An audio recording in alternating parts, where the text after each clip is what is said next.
হ্যাঁ এসছে তো। আমার মা খোকাকে প্রচন্ড ভয় পায়, আর ও মাকে ছাড়া থাকবে না। মা যখনই আসবে সবসময় মায়ের পিছু পিছু ঘুরবে। মা ভাবে ওকে কামড়াচ্ছে, ওই জন্য মা ভয় আতঙ্কে। আমার ব্যাপারটা বেশ ভালো লাগে, এনজয় করি আমি। আমি ডাকলো ডাক, কোকো আজা আজা আজা আজা, আসবে না, মায়ের কাছেই থাকবে। কোকো তুই ভালো জিনিস পেয়ে গেছিস, ভাঙ। ডেজি তুই আসবি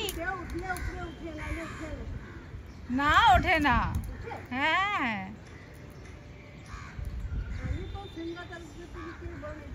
না, আমি ভাবলাম সিম গাছটাকে একটু মাচা করে দিতে, কালকে করাবো।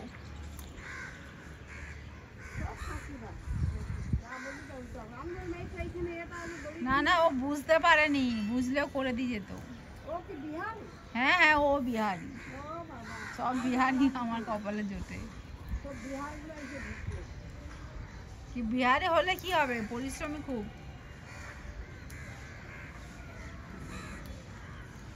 আয়,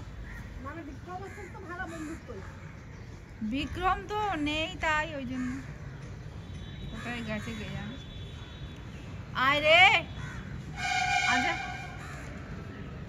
আয়, আসবি উপরে? আমি একা থাকবো, তোরা আসবি না কেউ?